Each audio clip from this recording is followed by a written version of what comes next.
ये जो अभी मुझे इसमें पाकिस्तान मुझे नहीं एग्जैक्ट पता, फॉरेन ऑफिस इस पे कोई बात कर सकता है या बाकी लोग बात कर सकते हैं, लेकिन मैंने जितना देखा ये वग्राम एयरबेस को जितना मैंने फॉलो किया इतने सालों में, ये वग्राम एयरबेस के ऊपर है वो थ्रेट कर दिया ट्रंप साहब ने। अच्छा अगर तो बात करते हैं ना कि बातचीत हो रही है, वो थ्रेट कर दिया डायरेक्ट चाइना के लिए आ रहे हैं। अच्छा जी, चाइना के लिए आ रहे हैं।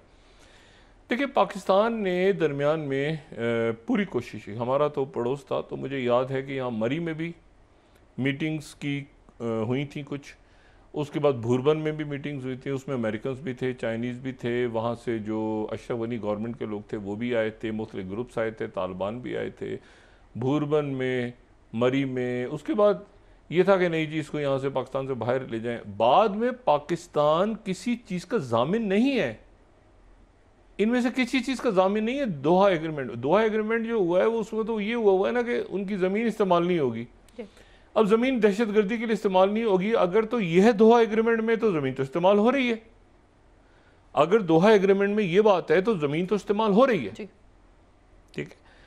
और अगर ये और पाकिस्तान उसका जामिन नहीं है, मतलब उसकी कोई जमानत देता है ना, जामिन जिसके साथ किया था वो तो उन्हीं दिनों में जब ये मुआहदा होता, मैं कह रहा था मुआहदा नहीं बनेगा, ये बात नहीं बनेगी, क्योंकि जाहिर है कि मैं कहता जी शाह महमूद कुरैशी साहब जा रहे होते थे दोहा, तो मैं खुद भी वहाँ दोहा गया, इनके मुज़ाकरात देखे सारे सब, उनकी पार्टी और दुनिया की कौन सी एजेंसी है जो वहाँ नहीं घूम रही होती थी और कौन सी एजेंसी है जो अफगानिस्तान में नहीं थी। तो बात सारी ये है कि इनको ये था, और पाकिस्तान का तो उसमें ये था कि जी वाहिद पॉइंट अच्छा ये है कि दहशत गर्दी के लिए इस्तेमाल नहीं होगी सरजमीन, तो एक पुरसकून सा मुल्क बनेगा, इतना ही पाकिस्तान का इंटरेस्ट था, तो वो तो ख़त्म हो गया चाहे वो जिस मुल्क के साथ भी हो। तो अब ये कैसे है, वो बगराम एयरबेस और पाकिस्तान उसकी पार्टी नहीं है। पाकिस्तान का सिर्फ एक कंसर्न है, पाकिस्तान का सिर्फ, हमेशा कहता हूँ जो मैं कि स्ट्रेटेजिक डेप्थ की जो डेफिनेशन मेरे जहन में आती है being a student of politics से जितना देखा है, स्ट्रेटेजिक डेप्थ ये है पाकिस्तान की, ये नहीं कि अफगानिस्तान हमारा सूबा बनेगा, फलाना लोगों ने अपनी अजीब अजीब बातें कर दी। अब ये इंडिपेंडेंट मुल्क है, आज़ाद मुल्क है। स्ट्रेटेजिक डेप्थ का मतलब ये था कि अफगानिस्तान की सॉइल हमारे अगेंस्ट इस्तेमाल नहीं होगी, क्योंकि ये जब से पाकिस्तान बना है तब से हो रही है जी। तो एक वक्त ऐसा आएगा कि जिसमें ये जगह हमारे खिलाफ इस्तेमाल नहीं होगी, और वो स्ट्रेटेजिक डेप्थ है। ये उसकी काफ़ी लोगों से डिस्कस करने के बाद, बहुत लोगों से मेरी बात हुई, तो मैं जो आखिर में समझ में आया वो ये कि ये स्ट्रेटेजिक डेप्थ है कि आपने जो है वो आपके खिलाफ सरजमीन इस्तेमाल हो। अगर आपके खिलाफ सरजमीन इस्तेमाल हो रही है, वो जो पिछले 1947 से ही हो रही है, तो एनीवे, तो अब ये कि अफगानिस्तान के लोगों ने खुद फैसला करना है, और मैं अभी भी दुआ करता हूँ, उम्मीद करता हूँ कि वो एक ऐसा फैसला करेंगे जहाँ पर वो आगे जाएंगे। देखिए 60 सालों के बाद, 60 साल, आफ्टर 70 ईयर्स कोई बंदा जो है वो इनका कोई सीरियन लीडर जो है वो कोई अक़वाम मुत्तहिदा में खिताब करने जा रहा है 60 साल के बाद। अहमद शरा इससे पहले 1967 में, यानी बशार उल असद के आने से पहले जो है वो सीरियन प्रेसिडेंट जो है वो उन्होंने खिताब किया था अक़वाम मुत्तहिदा की जो है वो जनरल असम्बली से। यानी 67 के बाद ये फर्स्ट टाइम हो रहा है कि जी कोई बंदा जो है वहाँ पे वो खिताब करने जा रहा है। नूरुद्दीन अल अतासी ये जो हैं, ये इनको जब फ़ौजी बगावत हुई थी, हाफिज़ उल असद इनके वज़ीर दिफा थे 1970 में। ये 67 में आखिरी दफ़ा सीरियन कोई लीडर गया था अक़वाम मुत्तहिदा। 60 साल से कोई नहीं गया। 60 साल बाद अहमद शरा जा रहे हैं, सीरिया का पहला प्रेसिडेंट है जो UN जा रहा है, ठीक है। तो ये जो नूरुद्दीन अल अतासी थे, इनको तख्ता उलट दिया इनका वज़ीर दिफा ने, और इनको अरेस्ट कर लिया, और इनको उसके बाद जो है वो कोई मेरा ख्याल है कोई 32 साल या 22 साल या कितने साल की इनको सज़ा हुई। फिर जेल में ही इनको 1992 में शायद इनको कोई हार्ट का प्रॉब्लम्स हुए, फिर इनको पहले लोकल ट्रीटमेंट्स हुई, फिर फ्रांस इनको भेज दिया गया कि जेल में इनकी डेथ ना हो जाए। बहरहाल ये फ्रांस गए और वहाँ पर फिर इनकी डेथ हो गई 92-93 में, ऐसे कोई 90 की तिहाई में।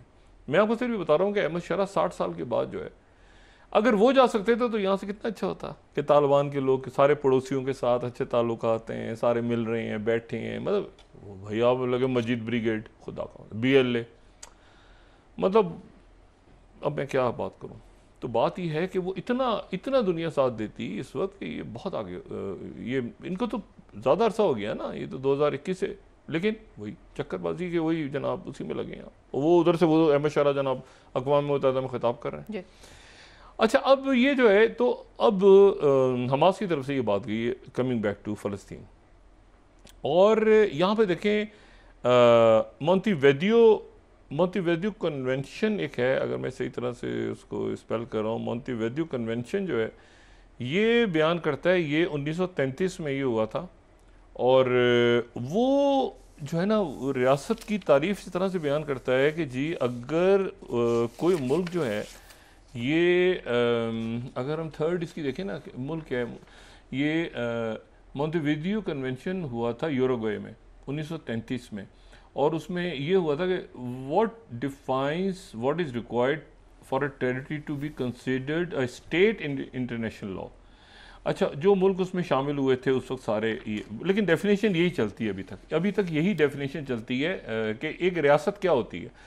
तो उसमें फिर 4-5 बातें हैं। उसमें यह है कि इट्स करैक्टरिस्टिक्स जो हैं वो ये है कि 4 चीज़ें होनी चाहिए। अगर हम देखें बिल्कुल, अगर हम थोड़ा सा इसको स्लाइड को मूव करें तो हमें लेफ़्ट हैंड पे ये नीचे नज़र आएगी हमें इसमें कि इसमें 4 कंडीशंस का होना ज़रूरी है।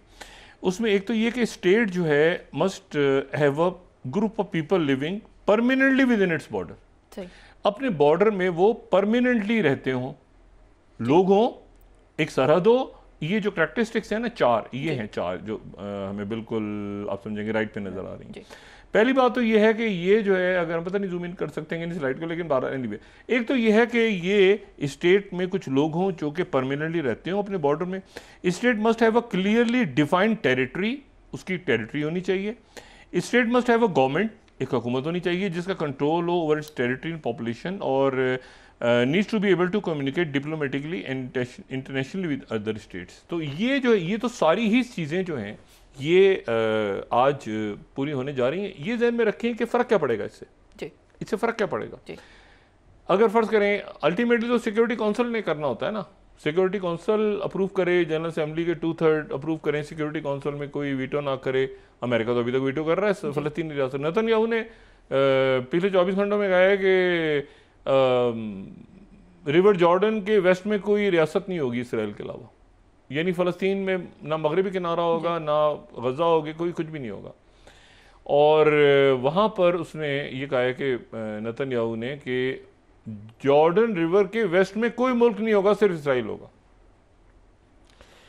अच्छा, अब ये जो बात उसने कर दी है आज, ये बात जाहिर है कि अब एक ऐसा वक्त आ रहा है जहाँ पर तख्ते वाली बात है उसके लिए भी। तो ये बात जहन में रखें कि अगर फ़र्ज़ करें रियासत एक तस्लीम हो जाती है जी, और वो उसको जनाब वीटो कर दिया अमेरिका ने, तो उसकी हैसियत नहीं में मुल्कों ने रिसीव कर लिया। पहली बात तो ये कि जितने मुल्कों में, जैसे अभी फ्रांस में हो रहा है, यहाँ पे फ़लस्तीनी मंदूब मौजूद हैं, उनको सफ़ीर का दर्जा मिल जाएगा। जैसे पाकिस्तान में फ़लस्तीनी सफ़ीर हैं। ये जब ऐलान हुआ था ना, जब ये नवंबर 83 में यासिर अरफात ने ऐलान कर दिया था, तो अल्जीरिया में थे यासिर अरफात, उन्होंने ऐलान कर दिया था फ़लस्तीनी रियासत। तो फ़लस्तीनी रियासत को उन्होंने ऐलान कर दिया था, चंद मिनटों में अल्जीरिया ने उनको एक्सेप्ट कर लिया था। पहला मुल्क अल्जीरिया था जिसने फ़लस्तीनी रियासत तस्लीम की थी। ठीक है, यासिर अरफात ने कहा, और उसके बाद अगले चंद दिनों में एक मुल्क, दूसरा मुल्क, तीसरा, चौथा, पांचवा, छठा, सातवां, एक साल के अंदर 78 मुल्कों ने दुनिया के एक्सेप्ट कर लिया था फ़लस्तीन को एक आज़ाद रियासत। ठीक है, ये मैं आपसे 80s की बात कर रहा हूँ, 80s की, 83, 84, ये उस ज़माने में जब एग्ज़ाइल फ़लस्तीनी रहनुमा एग्ज़ाइल में थे। तो इन्होंने नवंबर 83 में वो ऐलान किया, और साथ ही अल्जीरिया पहला मुल्क था जिसने फ़लस्तीनी रियासत को तस्लीम किया। आज 150 मुल्क कर चुके हैं। लेकिन फ़र्क क्या होगा?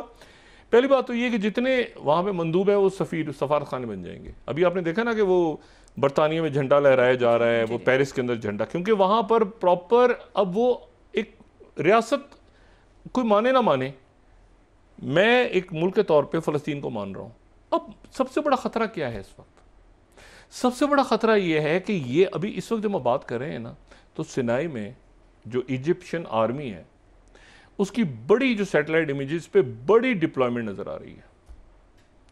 और इसराइल का और अमेरिका की असेसमेंट ये है कि क्योंकि ये ज़हन में रखें कि इजिप्ट जो है वो दूसरा मुल्क है जिसके पास प्रॉपर चाइनीज़ वेपन्स हैं। चाइना जो है वो लेटेस्ट टेक्नोलॉजी के साथ इजिप्ट के पास है, और इजिप्ट के पास है, और इजिप्ट के जो वेपन्स के साथ और रडार सिस्टम के साथ उनकी बहुत बड़ी तादाद में उनकी जो फ़ौज है वो सिनाई में खड़ी है इस वक्त। और ये वो हैं, ज़हन में रखें, इजिप्ट जिन्होंने, और आज उन्होंने अपने एक एक्टिविस्ट को भी रिहा कर दिया। तो वो जो है वो एनीवे तो ये वहाँ पर जो है ये इन्होंने ये HQ-9B सिस्टम्स के साथ वहाँ पे फ़ौज इनकी मौजूद है। और ये जो है ये इसराइल को, ये जो इजिप्शियन आर्मी है ना, इनके लिए बहुत एक तरने वाला है इस वक्त, तरने वाला। अगर ईरान कर सकता है तो इनकी इजिप्शियन आर्मी तैयार है, और वो तैयार है बिल्कुल इसलिए कि वो खुद ही करे, वो गेम कर जाएंगे। उसकी मैं वजह बताता हूँ आपको। वक्फे पे जाने से पहले मैं चंद लम्हात लूँगा, फिर मैं वक्फे पे जाएंगे।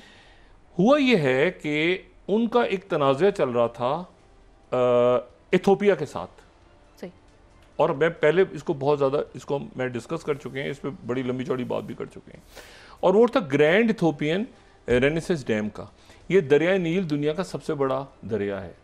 ये हमें ऐसा लगता है कि इजिप्ट से आता है और फिर नीचे आके गिरता है, क्योंकि हम नक्शे को तो ऐसे देखते हैं ना कि जैसे ऊपर से कोई नीचे चीज़ आ रही है। नक्शा तो ऐसे है, दुनिया तो फ्लैट है, तो हम देखने में हमें लगता है कि वो शायद ऊपर से दरिया शुरू होता है इजिप्ट से और नीचे फिर सूडान में आता है, फिर सूडान से इथोपिया में जाता है। ऐसा नहीं है, ये निकलता है इथोपिया से और ऊपर जाता है। दुनिया फ्लैट है ना, तो इसको नॉर्थ, और ऐसे ना समझेंगे ऊपर से टपक रहा है पानी और नीचे इथोपिया तक जा रहा है। ये नीचे से शुरू होकर ऊपर तक जाता है। तो इजिप्ट इसके दूसरे एंड पे है, यानी शुरू इथोपिया से, और अब यहाँ जनाब एक डैम बन गया। ये दुनिया का 10वां बड़ा डैम है, और 10वां बड़ा डैम है, और इसके और इनके और सूडान के और इजिप्ट के ताल्लुकात ख़राब हो गए दरमियान में, और इतने ख़राब हो गए जंग तक मामला पहुंच गया। कल प्रेसिडेंट ट्रंप ने कहा कि मैंने एक और जंग ख़त्म करवा दी, और वो इथोपिया और इजिप्ट के दरमियान एक और जंग मैंने ख़त्म करवा दी। और ये मैं आपको सिर्फ बता दूं कि इससे पहले प्रेसिडेंट ट्रंप जो हैं वो इजिप्ट को उन्होंने देखा ना, क्योंकि इथोपिया का ये जो डैम है इसमें इन्वेस्टमेंट चाइना की है, सही। तो इन्होंने जब ये पहली टर्म में भी आए तो इन्होंने इजिप्ट को कहा कि इसको धमाके से उड़ा दो, बम से उड़ा दो। ये मैं यहाँ पे कोट कर रहा हूँ, मैं सिर्फ आपको कोट कर रहा हूँ France 24, ये 23/10/2020 का। Trump suggest Egypt must blow up Ethiopia dam. उड़ा दो, मुका दो उसको, बम से धमाके से उड़ा दो उसको। अच्छा, उसके बाद जो है अच्छा, ये कल की फिर बात है ना, ट्रम्प से इसकी ही सक्सीडेड इन अवर्टिंग पोटेंशियल वॉर, लेकिन इससे पहले 2020 में उन्होंने कहा था ब्लो अप कर दो। उसके ऊपर इथोपिया के reaction, Voice of America 23rd slide कि Ethiopia blast Trump's remarks that Egypt will blow up dam. उनका डैम, और अब ये बन चुका है, जब जितनी देर में प्रेसिडेंट ट्रंप की वापसी हुई है तो ये डैम बन चुका है, लेकिन उसमें पानी ज़्यादा ज़ख़ीरा हो रहा है। उसके नतीजे में इजिप्ट को ये है कि भाई हमारी काश्तकारी, हमारे मसले मसाइल, तो एक टेंशन दोनों मुल्कों में है। अब प्रेसिडेंट ट्रंप ये कि मैं इथोपिया पे प्रेशर डालता हूँ तो तुम गजा के ऊपर से अपना स्टांस पीछे लो, ये गेम हो रहा है इजिप्ट के साथ। इजिप्ट इस गेम में नहीं आ रहा, इजिप्ट इस खेल में नहीं आ रहा कि इस वो होता है ना, जो है वो कहते हैं कि आप जो है वो हमसे वो ये मामला तय करें, गजा का मामला, और फ़लस्तीनियों के लिए खोलें सिनाई का सहरा, इधर उधर निकले। ये वो था बीच में, और हम उधर से इथोपिया के साथ ऐसी तैसी फिरते हैं। सूडान में शाख मारते हैं किसी को तो सूडान इथोपिया के अंदर पड्डा होता है। Blow up the dam, break के बाद आप अंदाजा लगाए, डैम को ब्लो उड़ा दो।